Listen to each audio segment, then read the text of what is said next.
લોકસભા સામાન્ય ચૂંટણી 2024ની જાહેરાત થતાં જ આદર્શ આચાર સંહિતા અમલી ચૂંટણી યોજવા તંત્ર સજ્જ. લોકસભા સામાન્ય ચૂંટણી 2024 અંતર્ગત પાલનપુર ખાતે કલેક્ટર શ્રી વરુણકુમાર બરનવાલના અધ્યક્ષસ્થાને પ્રેસ કોન્ફરન્સ યોજાઈ.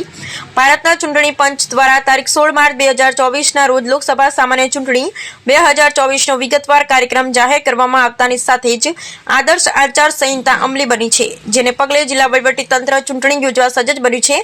બનાસકાંઠા જિલ્લા ચૂંટણી અધિકારી અને કલેક્ટર શ્રી વરુણકુમાર બરનવાલના અધ્યક્ષસ્થાને ચૂંટણી અંગે તંત્ર દ્વારા કરવામાં આવેલ તૈયારીઓ, વ્યવસ્થાઓ અને આદર્શ આચાર સંહિતાની અમલવારી અંગેની તમામ જાણકારી મીડિયાને આપવા માટે કલેક્ટર કચેરી ખાતે પ્રેસ કોન્ફરન્સ યોજાઈ હતી.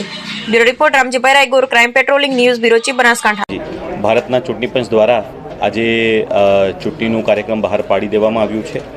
આપ સૌને ખબર છે એ રીતે 12મી એપ્રિલના રોજ સમગ્ર ગુજરાતની અંદર નોટિફિકેશન બહાર પડવાનું છે.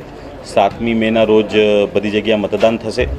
બનાસકાંઠાની વાત કરીએ તો બનાસકાંઠા જિલ્લામાં ટોટલ 2558 જેટલા બૂથો ઉપર લગભગ 25 લાખ જેટલા મતદારો જે છે મતદાન કરવા માટે જનાર છે. એ આખી વ્યવસ્થાની અંદર લગભગ 10,500 જેટલા પોલિંગ સ્ટાફ અને એના સિવાય ઓબ્ઝર્વર, સેક્ટર મેજિસ્ટ્રેટ, પોલીસના સ્ટાફ, આમ ખૂબ મોટી સંખ્યામાં માણસો અમે લોકો ડિપ્લોય કરવાના છે.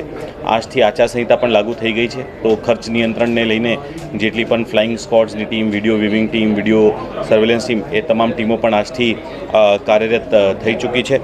અને અમે બધા લોકોને અપીલ કરીએ છીએ કે આ ઉત્સવની અંદર પાર્ટિસિપેટ કરી વધુમાં વધુ મતદાન બનાસકાંઠામાં થાય અને આખું પ્રક્રિયા ખૂબ સારી રીતે પૂરી થાય એના માટે તંત્રને મદદ કરે.